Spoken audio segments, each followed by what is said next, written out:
everyone, welcome to another WIP Wednesday. No, I am not on my Kirby Roseanne's page for a third week in a row. And no, I did not finish that page. Yeah. That's just the history of me and Kirby. I struggle with his pages, and I'm not gonna lie, I just couldn't bring myself to finish that one. But you know what? It's a WIP, and it'll pop up eventually when I'm in the mood to tackle a Kirby, but I can't force myself. Like, if you've ever tried to force yourself to finish a coloring page, it's just not enjoyable.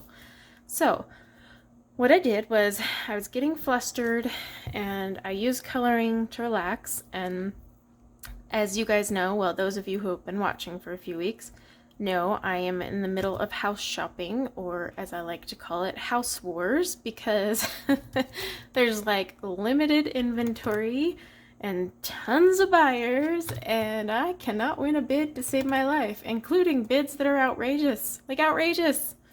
So I've been a little extra stressed, and I kept trying to sit down and finish that Kirby page, and it was adding to my stress instead of taking it away, so I put the book away. And I decided to break out this book, Home Sweet Home, from Creative Haven. It is a Teresa Goodridge book. She's about one of the few artists I buy from Creative Haven. The others, I'm not as big of a fan. I have a couple like mandala ones, but when it comes to art, I really like hers. And so I picked this page. If you don't know, Creative Haven books, at least all the ones I own, I can't say it's 100% all of them, but they have perforated edges so you can tear out the pages. The paper in most of the books is smooth. It is thin, like, but a little thicker than copy paper, but it's smooth. I do, however, have a couple from Teresa Goodridge, Creative Haven, that are rougher. So I'm not going to say all of them are smooth cardstock. I mean, this isn't even really cardstock, it's just paper, but not all of them are smooth, but even those ones that are a little rougher are workable. So just a background on those. And this is perfect because there is a tag. Oh my gosh, there are so many tags for 2021. Am I right? But there is a tag, I think it's Get Your Haven On 2021. Whatever the correct tag is, I'll tag it in this video, but that's perfect because then I can participate in that tag. I have so many tags, I sat down and made a list of them, and holy moly, for 2021 there's a ton, but February, there's so many, I can't do them. I just don't have the time. There's so many in February. I'm like Flower February, February. Yeah, it's not gonna happen. I'm just doing my thing. So I'm sticking to the 2021 ones that apply all year, and maybe I'll participate in a couple monthly ones, or if I get tagged on those special ones. But yeah, there's a lot of tags. Okay. Well, enough of that rant, right? So I am using two mediums on this. Derwent Lightfast and Caran d'Ache Luminance. Yes, one is wax, one is oil. They play nice together, they blend together, and I highly suggest, if you can afford it, Lightfast is an awesome set of pencils. Here you go. Before I start coloring, I kind of want to explain a few things. So Lightfast is awesome, but their color selection is lacking when it comes to certain pictures. So they have tons of blues, tons of greens, but if you look at them, they're not all the same or similar color family. So the range, while vast, isn't workable.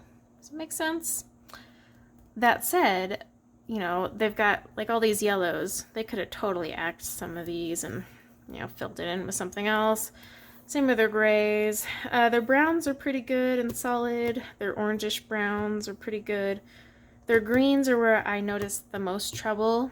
You just don't have enough in the same color family to blend, so you tend to have to like blend colors that you normally wouldn't be comfortable with. So this isn't a set for a beginner colorist.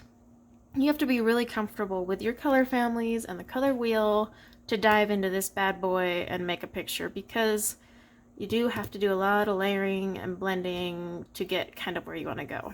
So that is why I combine it with my luminance, because where you're lacking a certain green in Lightfast, luminance sometimes, not always, sometimes has it. You know, same thing with the purples, because the purples in the luminance are really, or the Lightfast are really pathetic. So, same with pinks. Yeah, they're kind of, yeah. Whereas pinks and purples are really cute, and the luminance, gosh, this is gonna be confusing. I'm gonna keep switching the L's because we got Lightfast and luminance. So yeah, that said, I enjoy using Lightfast more. So backstory to, wrap it all up. When I broke out this book, I was in the mood to use my Lightfast. However, I got to a point where I was like, you know what, I'm missing some colors, I need a ton of greens. So I decided to break out my luminance, and they do blend nicely together. And even though they're, one's oil-based, one's wax-based, they're both a lot harder of a lead, so that helps. It's not like me blending a Lightfast with a Prismacolor, which isn't as fun. But yeah, the luminance and Lightfast are good. They do have similar colors, so it's not like you're gonna, if you buy the 100 Lightfast and 100 luminance, you'd have 200 different colors. No, they have quite a few that are almost exactly the same. But you can use them together where things are lacking.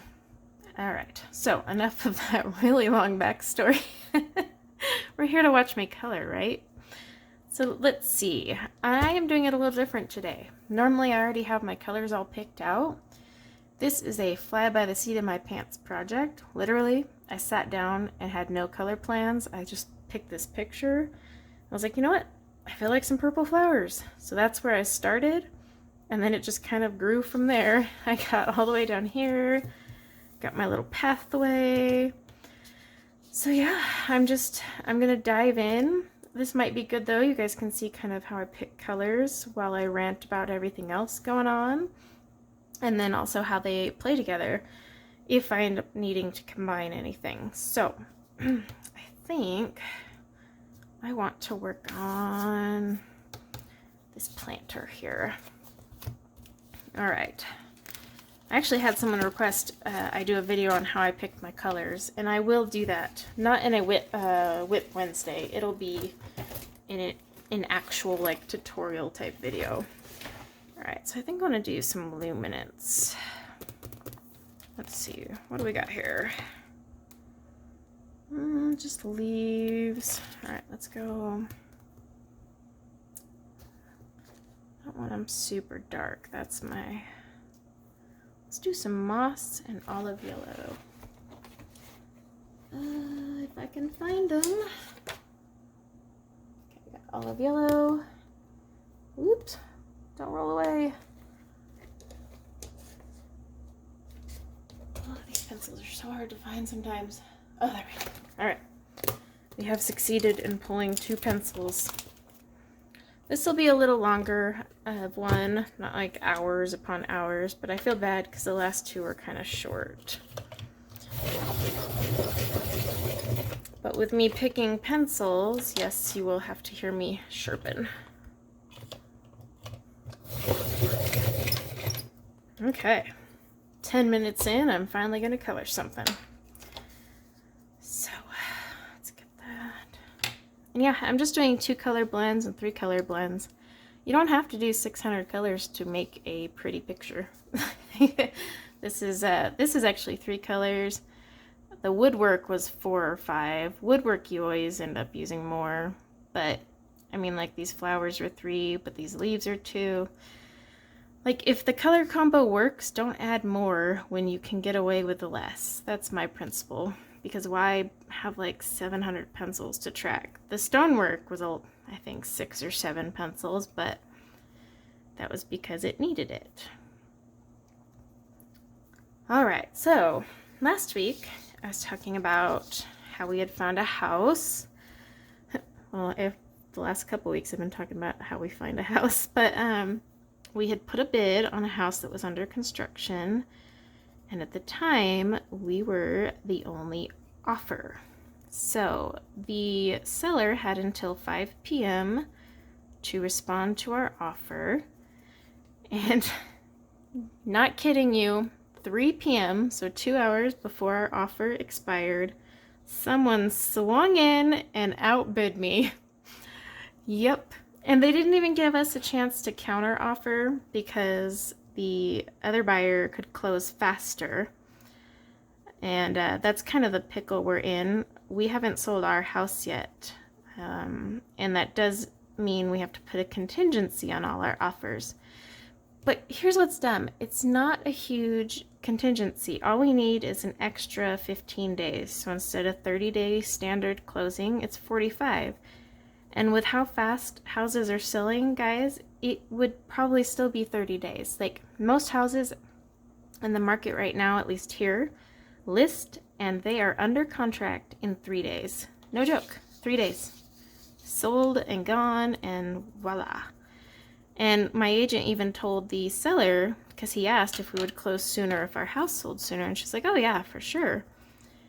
And she told him because she knew our house would sell, and we have it all ready to go. The agent took photos, well, her photographer did. But basically, if someone takes our offer, she can list it within the hour. Like, it'll be listed the same day someone takes our offer. But yeah, this person swooped in 2 hours before the expiration or response due date and they didn't technically outbid us. They offered the same thing. They just offered a shorter closing time. I was really ticked and bummed because I honestly thought we were going to get that one. I really did, because we were the only offer. And it was such a pretty house. Like, there's my dream house that I want to build, but this one actually rivaled that house. The layout was amazing. It was just, so yeah, I was really depressed for a few days after that happened. And then, since then, we did go look at a house last weekend, and we put in an offer. But I wasn't excited. Like, so with the first two, I was excited and on pins and needles. Like, I couldn't wait to hear back if we got it or not, type of thing. Like, I couldn't even sleep. I'd wake up at 5 a.m. just, wee! You know, like I explained in my last video, I got OCD and a hamster wheel brain. So I was like, imagine that when I'm waiting for an answer on something. Yeah, that hamster wheel brain is just constantly moving. But we put an offer on this one, and it was a cute house with tons of upgrades. It even had like a half basketball court in the backyard, which my son would love. A huge yard compared to, well, the first one, not the second one, because the second one was 1.25 acres, so you can't really beat that yard. But yeah, we put in the offer, and I wasn't excited, and like, I honestly didn't give a crap if I would have lost that one. And so I sat there all weekend thinking about it. Like, why am I not excited? Am I just jaded? Like, because I could be just kind of jaded by the entire process. I mean, it's incredibly frustrating, but I couldn't put my finger on it. And then, you know, I was sitting there. So on the weekend, I like to sit in my room and color. That's kind of like my safe haven, I guess we'll call it. But I like to sit there and color. And that's what I do to relax in my master bedroom. And so by Sunday night, that's when it kind of hit me. That was the issue. The master bedroom in that house didn't feel like a sanctuary. Like, I wasn't relaxing in that house. I felt kind of like the master bedroom was too small and the master bath wasn't grand enough, which sounds silly, but I spent a lot of time in my master bedroom. And that's because my office is my workplace. Let's see, basil. And I'm gonna do grass green. Don't mind me, I'm just picking colors while I talk. So my office, yeah, is not my sanctuary. It has all my coloring supplies, but it's not where I go to relax. I associate my office with work because I sit at my desk and work for several hours a day. And by several, I mean 12. But so my master bedroom is my sanctuary. I don't sit in the living room because we got the kids, the dogs. It's messy always, no matter how many times I clean.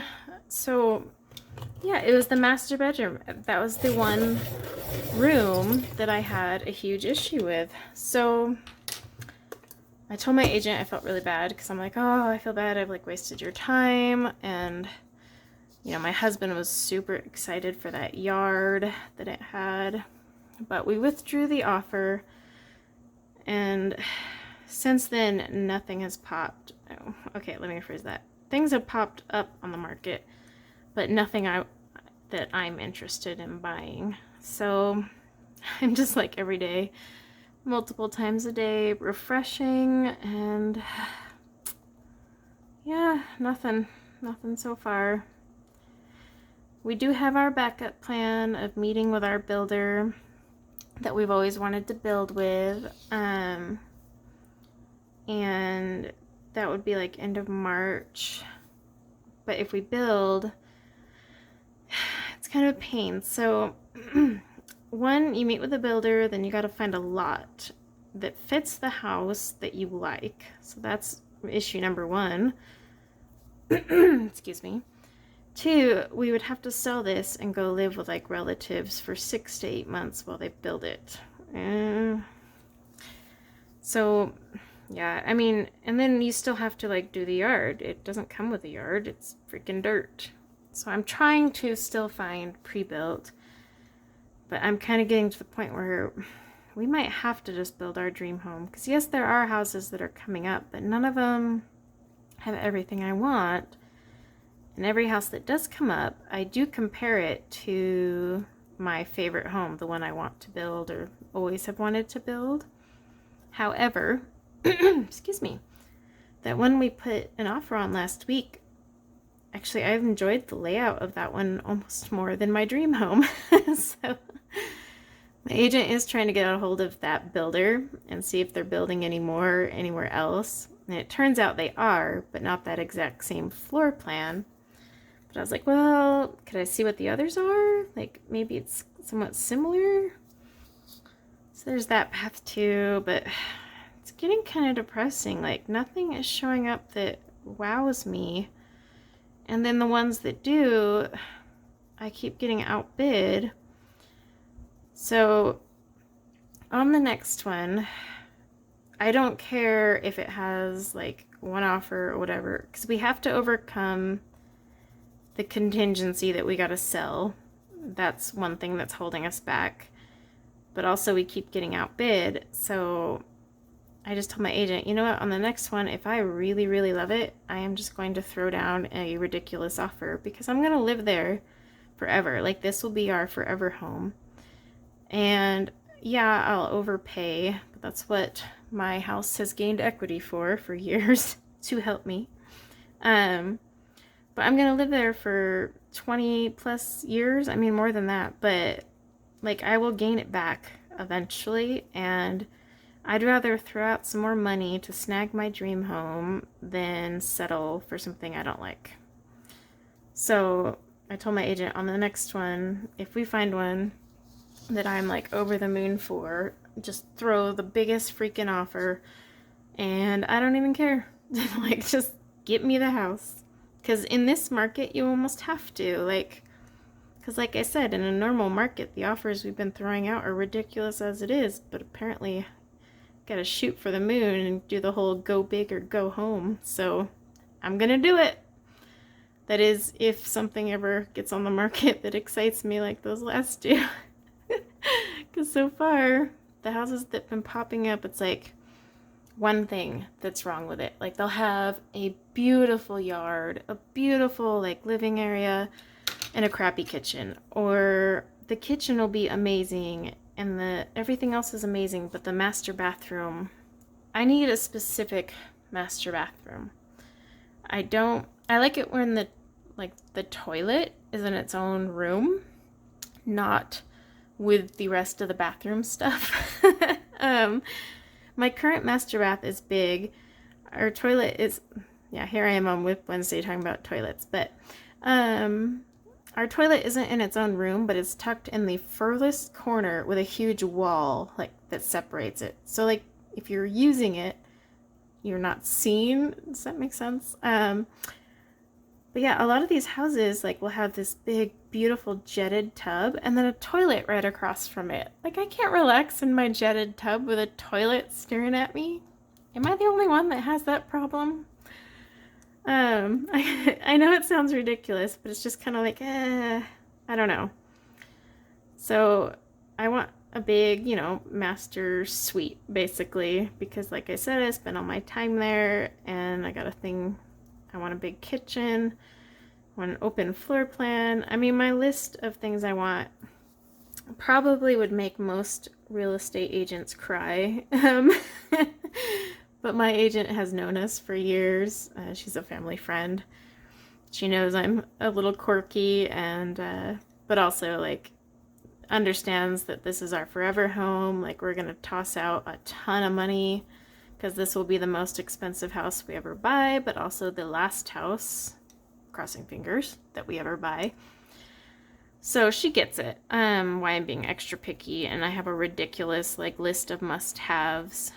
But here's the thing, it's not impossible. I've already proven it because 2 houses had everything that was on that list. So my list isn't outlandish and something you can't accomplish my list, because I've already found 2 houses that met it. Now it's just a matter of finding a third that I can offer on. So that's been my week, just stressing over listings. Every time a new house pops up, I get so excited. I look at it and then I'm like, never mind, pass. Yeah. And then this week has just been busy with work again, which is always good, job security, right? But still, last week was crazy though, because we were doing everything at the house to get it ready for photos, and so it was decluttering, finishing a tile backsplash, painting a deck, crazy to-do list that most people take months. We did in 4 days. So it was pretty rough. So now it's all done though, and it's really nice having the house all decluttered.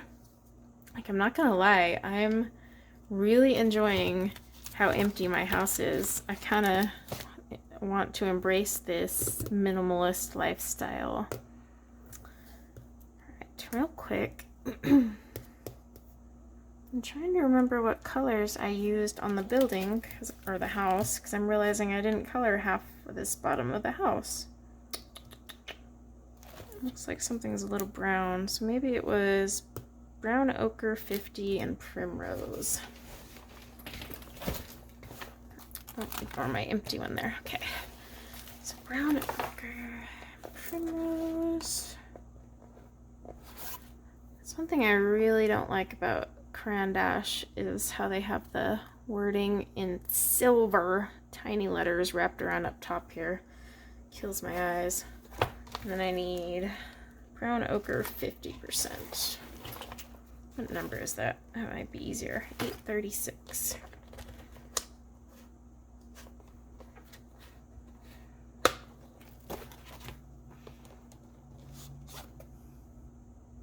There it is. Alright. So yeah, you're gonna watch me pick colors, because like I said, I am picking colors for this as I go along. Zero plan in place. And it's almost refreshing and kind of fun. Because you plan out the colors, you pull them all out, but then it's kind of just sitting in front of you as a to-do list, whereas this way I tackle each component as I want to tackle it. Do I want to color a rabbit right now? No, but I'll color some grass. So Makes it kind of fun. Plus then I can change my colors as the picture evolves. I actually had someone ask me, like, you know, for a video on how I picked my colors, and one thing I will have to show in in my video is both ways, because sometimes I have a pre-planned palette. Can't talk today. But other times I do it like this. I fly by the seat of my pants. I pick a picture and I pick colors as I go along, just because it depends honestly on the picture. So like here, I'm adding some shadow because this pot, I assume, is right up against the side of the house. At least it looks that way to me. So it would create a little shadow on this. I'm going to say it's stucco, or at least I'm coloring it as if it was stucco. Now the bench, on the other hand, doesn't look like it's in front of it. See how the bench legs are right here? So, I mean, it still could be up against the wall of the house, like the other legs are hiding behind it type of thing. But I'm not going to put a shadow behind it, just because, yeah. I'm going to put shadow where the grass line is.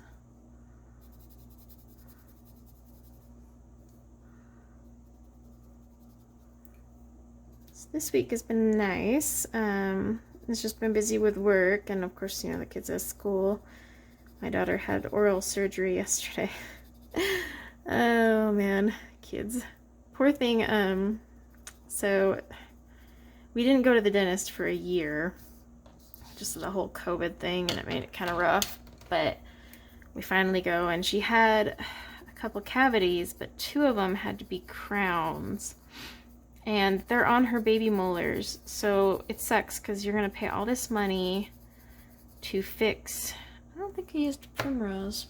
Because this color's not looking right. So yeah, we had to pay all that money to fix baby molars. And I can't tell you how frustrating that is.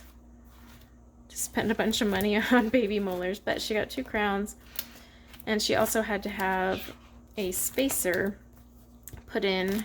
If you're not familiar with spacers, it's like this metal bar that like, you know, here's the teeth, the little bar goes behind their teeth, so as their new teeth come in, that keeps the new teeth straight as they come in. It doesn't necessarily fix any teeth that have already come in and are there, but it prevents the new ones from coming in crooked, and it sets them up for braces. Like, if you get a spacer, you're going to have braces later, but that spacer reduces the time you'll have braces because the rest of your teeth will be pretty straight as they come in, so you'll only need braces to fix, you know, the teeth that came in before the spacer and any that still turn after. My son has a spacer on his top and bottom teeth. At our last appointment, they actually pulled his bottom spacer because he's gotten all his teeth in, so the spacer has done its job. And they're waiting for 1 more set of molars on his top, and so at his next appointment they'll probably pull the top spacer, and then he'll get braces. We'll start, you know, paying for that. But so him and my 8-year-old are already guaranteed to need braces, but my daughter had to have, she has a bunch of like baby teeth in the way of her adult teeth that are trying to come down. So they had to perform a procedure to yank out those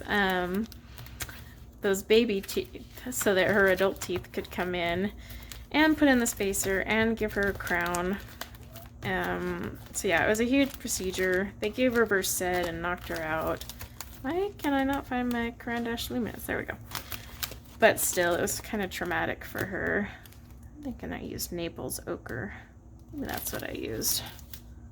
That looks closer. So yeah, she had that yesterday. She was traumatized. I'm pretty sure my husband was more traumatized just watching it. It's like flesh. Where's my Naples ochre? Other than that, the rest of this week is pretty tame. My youngest does have to go to the dentist also, but hers isn't till March, which is probably a good thing because her birthday's coming up, and I'd really hate to ruin her birthday month with oral surgery. So we'll just, wait a month.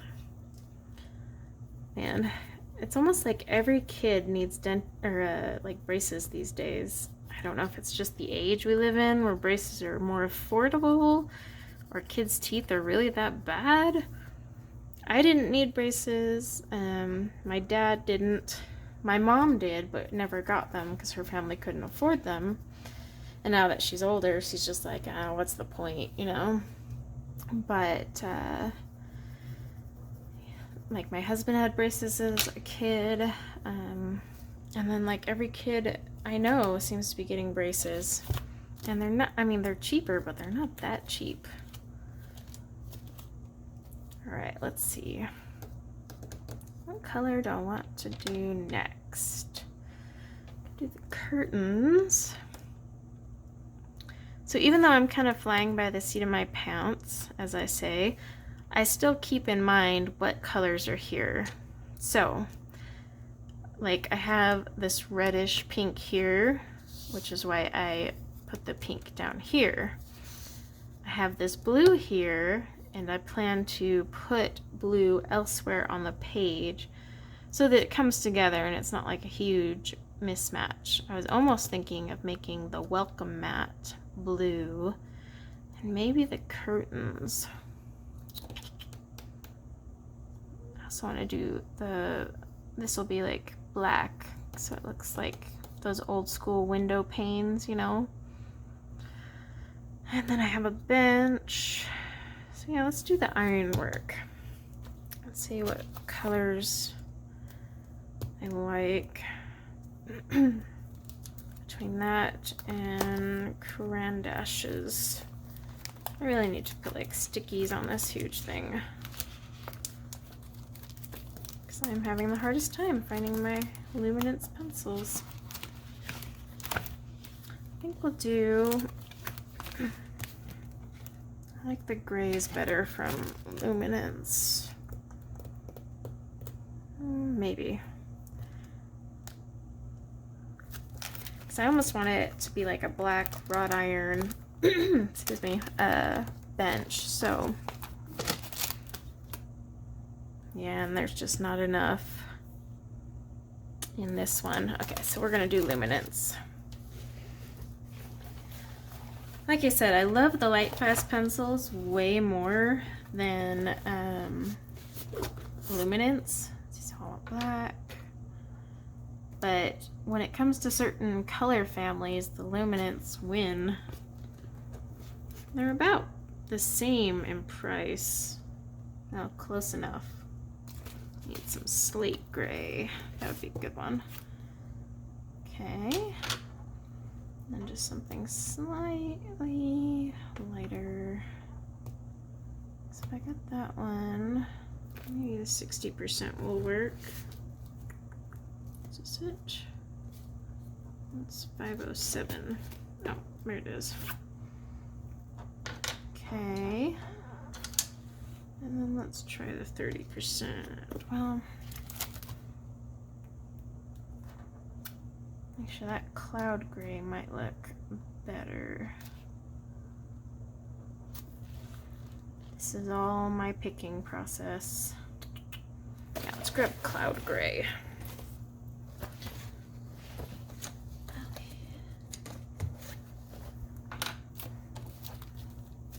That's why I said if you can afford it, you might want to get both sets, because they really do, sorry for the shaking on my desk when I sharpen, they really do help complete one another. It's unfortunate, but just luminance are fine on their own. I could color a whole page in luminance, but sometimes I struggle with with my light fast. That's my black. That's pretty good. All right. But I'm not the biggest fan of luminance. I know everyone's like, ooh, luminance, they're the best. I love them. I kind of have a love-hate with luminance. I'm not gonna lie to you. They're a great pencil. I just don't. I find sometimes they're even scratchy. Like, am I the only one that feels that way sometimes with these? This one feels like this should be darker. Don't mind me, the leads look darker. So I want to make sure I'm not putting these in the wrong order. Let's see. Slate gray goes before the, oh, it is, all right. But yeah, sometimes my luminants are scratchy. Does anyone else have that problem? There's a few of my colors that are most definitely scratchy. And I'm using this black just to create shadow.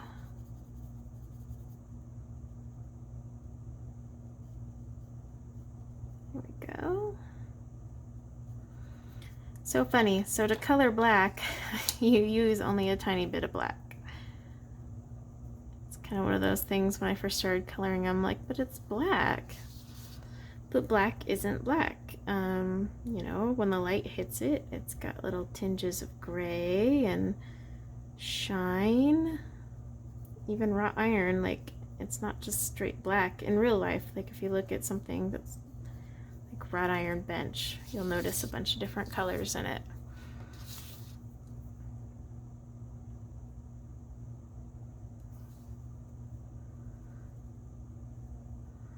Yeah, I think my thing also with luminance is they definitely require layering. They're a great layering pencil, so if you love to layer, you probably would love them. I'm not the biggest layering person,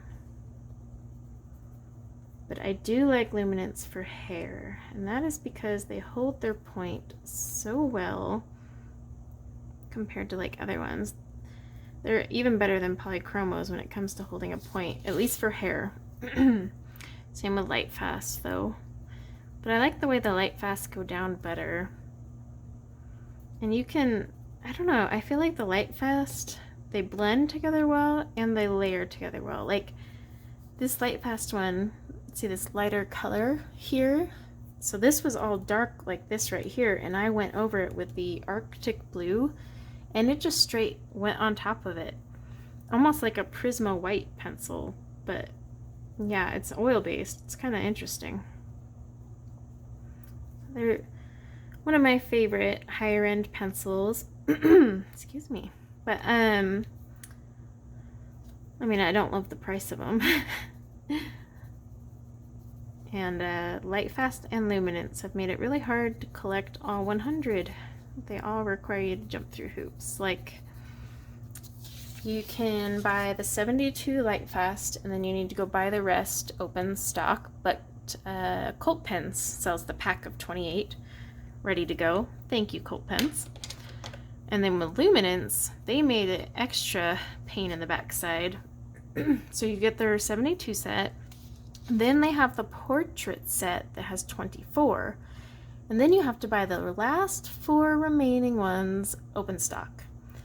However, Colt Pens, again, not right away, but a little while after they came out, they sold that portrait set with the 4 open stock, so you could get the full 100.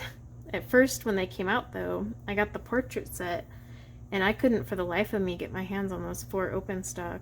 I think it took a few months before I finally got those last 4.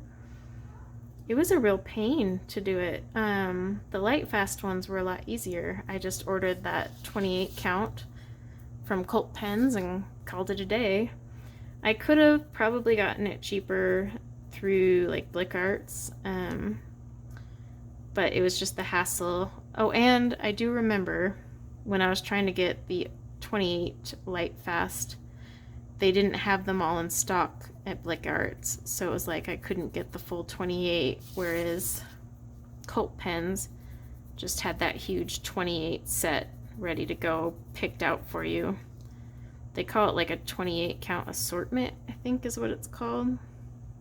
But that's the final ones you need to make your full 100. And they're all ridiculously overpriced.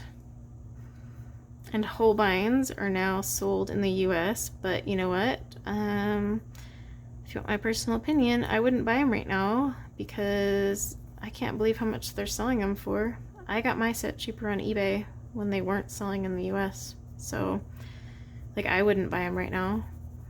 And I thought that was overpriced. I mean, you can get them cheaper through Amazon Japan and do the broker route than buying them from Blick Arts right now. It's just a matter of how much hassle you want to go through. And you might even still find them cheaper on eBay than Blick Arts. I don't know now. I don't know if you would now, because now that they're available in the US, you know, people are going to up the prices that are selling them in the US on eBay. So I don't know, but I definitely did not pay over $400 for mine. But now that they're sold in the US, I'm going to do my review of Holbeins. I had been kind of holding off on that for a while because supposedly they were going to be sold in the US and it was just a waiting game for when that happened. And now they're here, so I can do my full review, because before, like, it was hard to review them when it's like, hey guys, you'll have to jump through hoops to buy them through Amazon Japan, or you'll have to buy them on eBay, and the pricing was just like all over the map because it depended on where you bought them, and so it wasn't very accurate. But at least now with a US supplier carrying them, I can give you somewhat of an accurate price. But like I said, I got mine cheaper on eBay back in the day, so I don't know how accurate it's gonna be, but I will do a review on them. It's interesting because, I mean, a lot of people call them the most expensive pencil, and if you go by Blick Art pricing, then yes, they are the most expensive pencil. But if you go by, like, where you can buy them on Amazon Japan, and the price per pencil from there, if you lived in Japan, they aren't. So it's kind of one of those special situations. Because yes, right now in the US, Holbeins are the most expensive pencil, but they're only expensive in the US. And I think even people in the UK now, because you can get them from, whatchamacallit, can't think of the name right now. But if you were in Japan, they'd be way cheaper. So it's kind of like a gray area. Yes, they are the most expensive when you buy them in the US. I'm going to add that mist. But are they the most expensive if you were to buy them in Japan? No.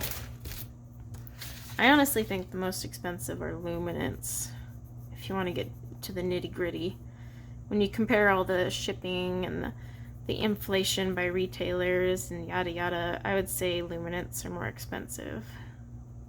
I'm sure I'll get a few people who disagree, but I mean, I know how much Holbeins cost if you order them from Amazon Japan, so I'm not even like tempted to buy them from Blick Arts.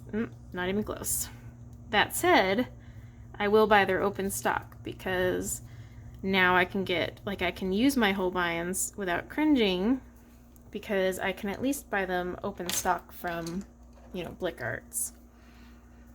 They got that going. Of course, I'm not the biggest Holbein fan either. But I think I just need to use them more. I didn't use them a lot before because it was kind of like, well, it's really expensive to replace this pencil, so I didn't use it. But now that it's available open stock in the US, I might go for it. Oh, it's Jackson's. Jackson's is in the US or the UK.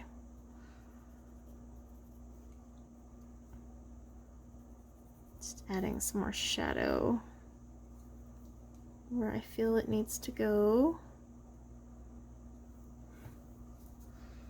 The detail probably doesn't show up as well on camera for you guys with it zoomed out this far. Alright, let's start working on these window panes. I might even use my glossy accents for the glass.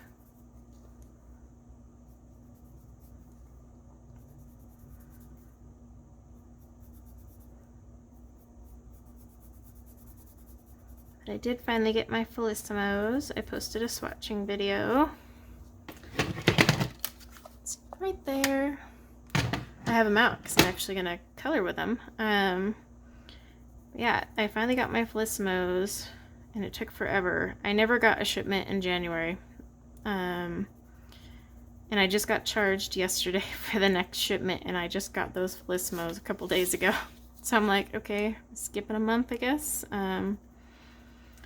We'll see if I get my shipment in February, but I will definitely be notating that in my review, because like I said, I'll keep updating my review. Because I'm a little salty about that. I have zero reason why it took so long to get that January one. I mean, I got them on time during Christmas and Thanksgiving, but didn't get them on time, like, for what? President's Day or whatever holiday. We had like a Monday holiday in January that I can't even remember because I still worked. But yeah, it was kind of interesting. So we'll see when this one arrives, because they actually just billed me, and they billed me 2 days earlier than normal. So another thing to note is the first 3 were all billed on the same day, and now I'm getting billed a couple days earlier.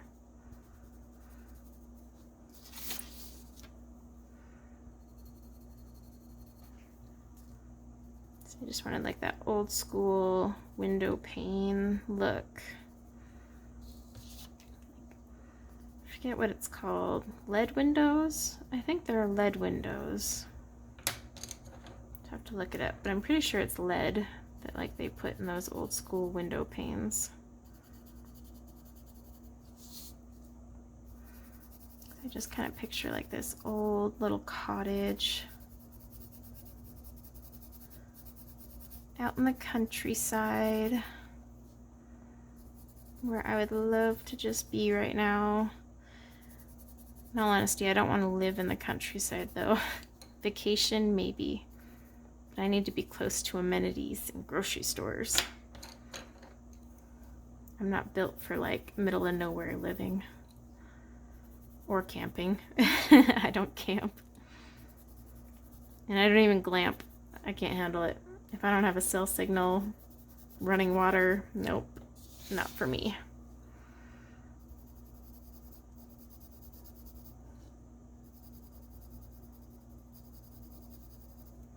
I think that's looking pretty good. Still gotta do these little filigree looking things. Need some more black in there.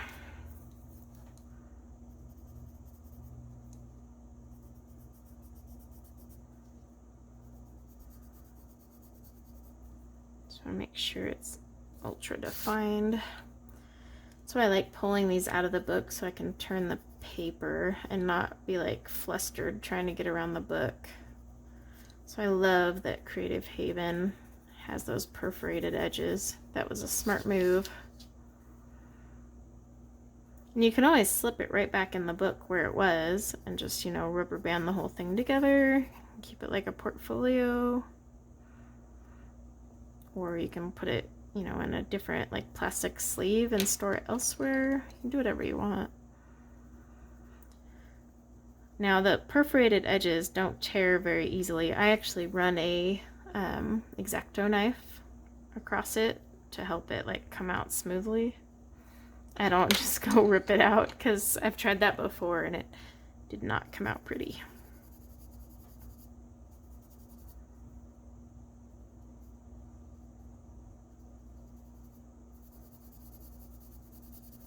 Just trying to darken some areas,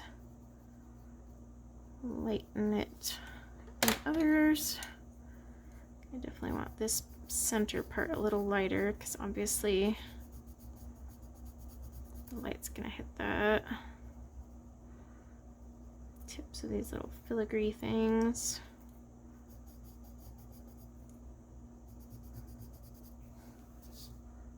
Let's see. Now it's a lot of pencils, right, to make a black window. It's not bad though. I might even go in there with a little more black, but I don't know. Sit on it for a minute. It's funny how long it takes to color a page though. You know, a lot of people don't realize how long colored pencils can take you. But I mean, I'd say I've been coloring for like 40 minutes. And I did leaves, house, bench, and that. So, I mean, colored pencils are quite a lengthy process. And if you don't have all your colors picked right away, it takes longer, you know, because you're stopping to pick what colored pencils you want. Whereas, like, if you already have all your colors picked out, sometimes it goes a little quicker. So these little lanterns, I'm kind of on the fence because it's daytime, or at least I made it daytime by making the sky blue back here. I've thought about going back in and changing that to like a dark blue, and then with these lanterns using distress ink to create the glow.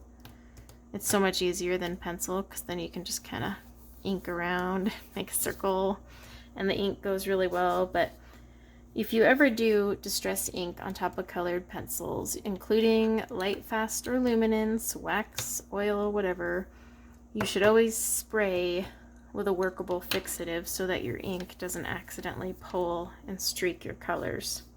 Just an FYI.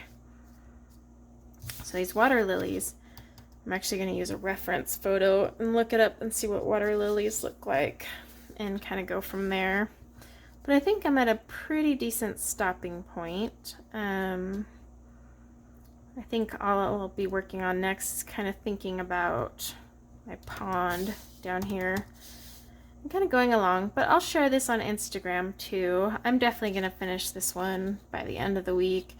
It's taking me a lot longer because I don't really have a plan, and I'm just kind of tackling little odds and ends as I get through it, because it's quite a busy page if you look at it. There's a lot going on here. So I just like tackling one thing at a time. You know, did the birdhouse when I had a break. So I'll share it on Instagram as I keep progressing. But thank you guys for joining me for another WIP Wednesday, and I will see you next week.